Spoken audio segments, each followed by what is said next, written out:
My name is Jen, and I am on a journey in order to break free from the destructive patterns of disordered eating and in order to embrace a nourishing lifestyle. My roadmap can be described using an acronym of the word Nourisher. So I'm doing daily video blog posts in order to encourage you, equip you, and keep you up to date on my progress. If this content is helpful or encouraging to you, please consider subscribing, hitting that like button, and sharing with others. It is my deep desire that these videos would help to ignite nourishing transformations in us all. Nourisher Check In. Thank you so much for joining me on this journey. So much, just thinking about so much today and really excited to connect with you. And I just appreciate this time so much, where I just stop and reflect back on the day and how things went and what was I feeling during the day. And it's been so beneficial for me. So thank you so much for giving me this special time to really stop and engage with myself and engage with you. And I really hope that this journey has begun to be a nourishing one for you as well. Would love to hear whether or not the kind of this Nourisher acronym game plan, just thinking and talking about these kind of things, how it's helping you in your journey or not, or whether or not it's equipping you to journey along with loved ones. Please feel free to put your notes down in the comment section. I'd really love to hear from you. So to dive in regards to noticing my emotions today. So noticing my emotions today, I think it took me a really long time to kind of mine underneath it. I could really kind of look back at the video of the day and see my behavior, but what was I really feeling? And I think for a lot of that time today, I felt disappointed. And mostly I was disappointed in myself because I felt like I wasn't showing up in a way that was in line with my values. Because my values is really to be present, to honor and prioritize being emotionally present with my loved ones over getting things done. And yet it's so easy.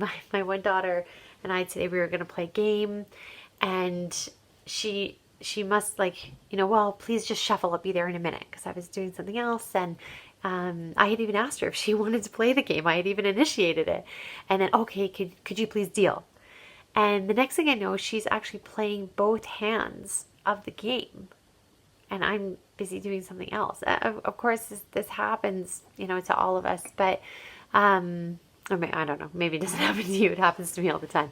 But just feeling that nagging pull to just get one more thing done, and feeling disappointed in myself that I wasn't able to say, no, I'm not going to get that thing done. Able to put up almost like a boundary against myself in order to protect my value of being present with my daughter. So yeah, seeing her playing both sides of the game by herself felt really pathetic. And then I went and I played with her.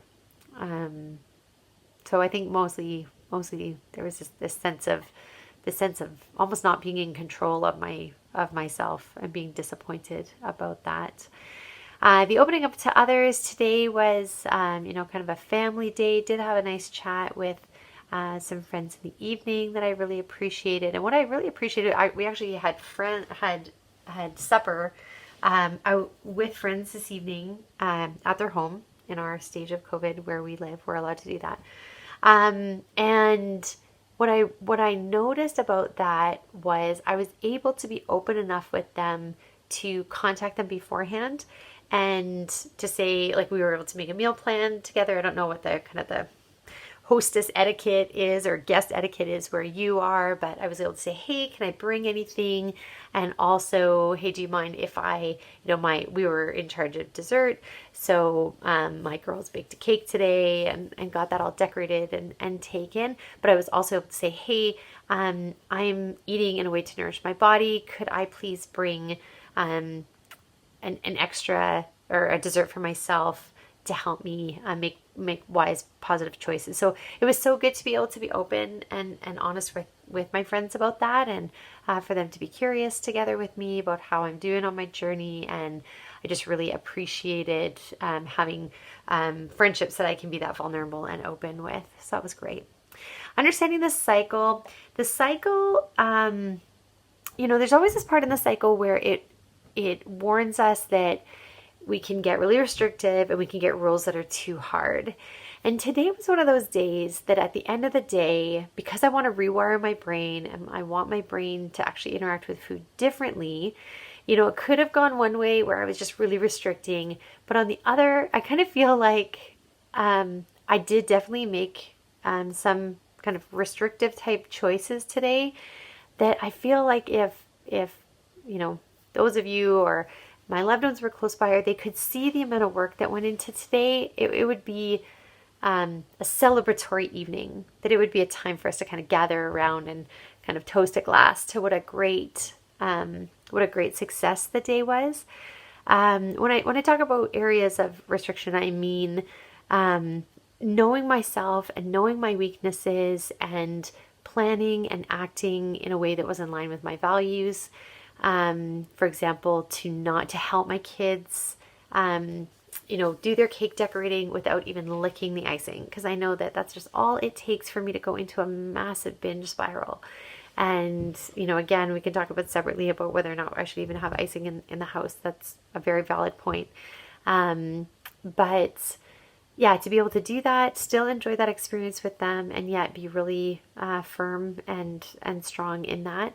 And another thing that I notice all the time is that I never ever feel satisfied after a meal. I don't know what your experience is with food, but I never feel, unless I feel like pain because I'm so full, I never just feel like, oh, that was yummy and I've had enough. Like I kind of stop because it's socially acceptable to stop, or because like my eyes tell me and I'm learning how to say like, no, like that's enough food in this meal for a human being.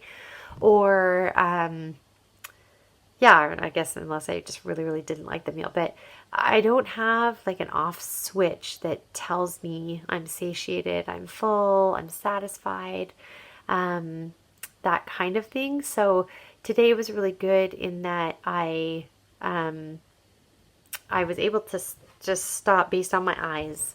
And I hope and I pray that so many of you are at a way better place in the journey where you can listen to your body and to those cues.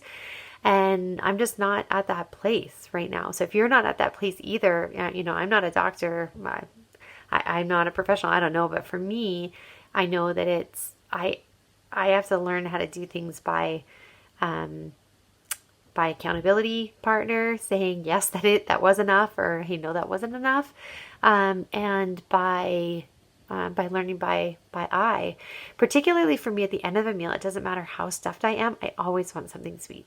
It always feels incomplete, and I feel this nagging, anxious kind of urge to continue eating. To have something sweet, anything sweet after a meal. And today, after breakfast and after my lunch, I didn't have anything.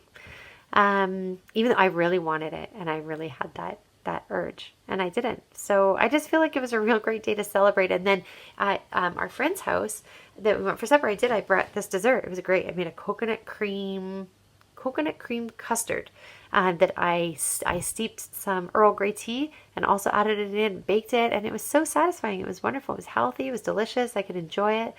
So yeah, just a mix between, a little bit of trying to rewire the brain to say, hey, you actually don't need something sweet after every meal. And also, making healthy, wise choices to be able to participate in an enjoyable dessert time together with everybody was something that I knew was nourishing my body. So all that to say, I stayed off the big flywheel today, and I'm really glad about that. I hope that was the case for you too. And if it wasn't, then there's always tomorrow. There's always tomorrow. We go to sleep and wake up and it's a brand new day. And I hope we always remember that. Insulin friendly eating went well today. With that example, sleep went pretty good last night. Yeah, fine. Still probably a little bit lacking in the sleep department. And hydration, I noticed today, because I was more at home today, I noticed that hydration was a little harder at home on warm days. Hydration is fine at home on cold days because I'm always sipping tea, but and not caffeinated tea, because caffeine, of course, zaps your your hydration. But yeah, I've got this great, the water bottles at the door, ready to go. Got one in the car, always kind of nursing it as I go. But I don't have a strategy or a good, cup or anything like that at home, something that I always see or is within reach. So if you have any tips as to how I can stay hydrated at home or kind of remind my body to stay hydrated at home, please let me know. Love to hear it. I did not exercise today. I was hanging out with the girls, was playing with the girls, and just did not get around to it. So there's always tomorrow. I hope for tomorrow. That's okay. And finally, reward. So this one is really interesting, and I've been thinking about this a lot today. So friends of mine introduced me to a brand new thing called revenge bedtime. Have you ever heard of this? Revenge bedtime? I've never heard of this. So the concept of revenge bedtime, which I am brand new to, I know almost nothing about. But I guess the concept is, you know that you should go to bed. There's nothing pressing. There's no deadline. There's no, baby to nurse. There's nothing that's preventing you outside of yourself from going to bed.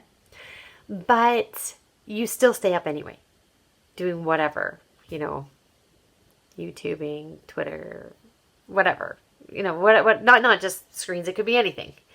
And they call this revenge bedtime. And there's all this debate in, psychology around why. Why do adults stay up way past the time that they kind of know they should go to bed?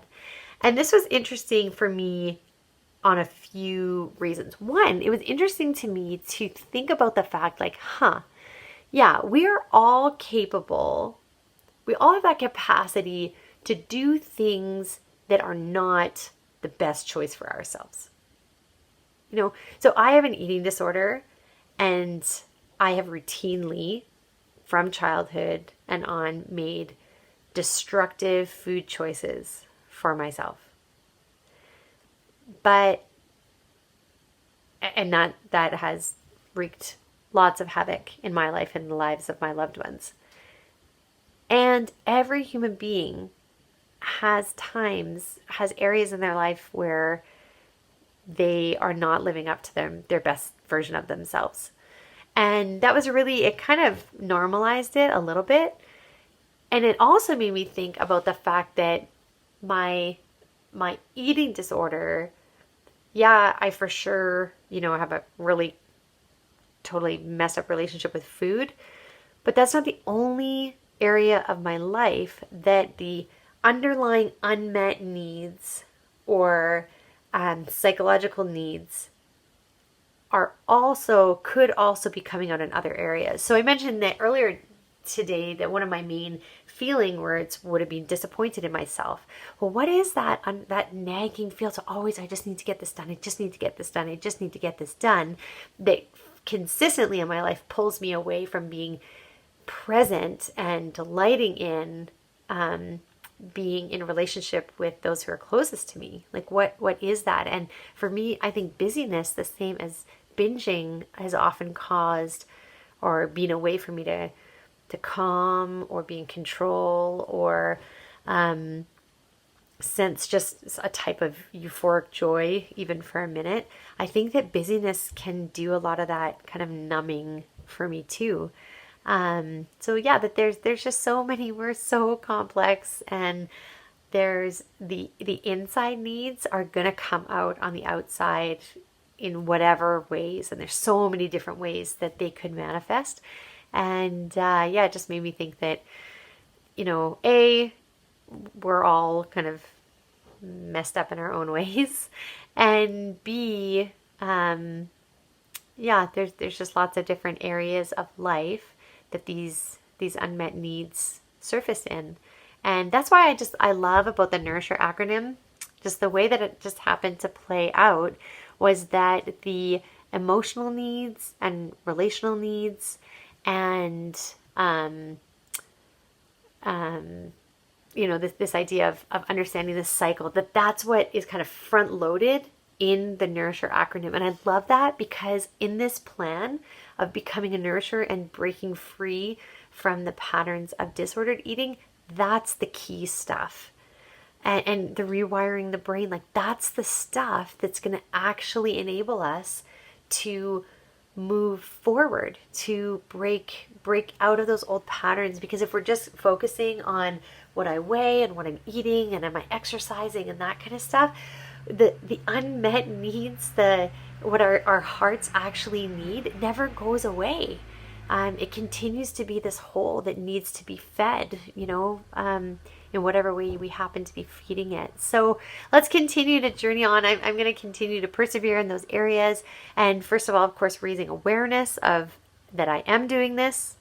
Why am I doing this? Then what can I do about the fact that I'm doing this?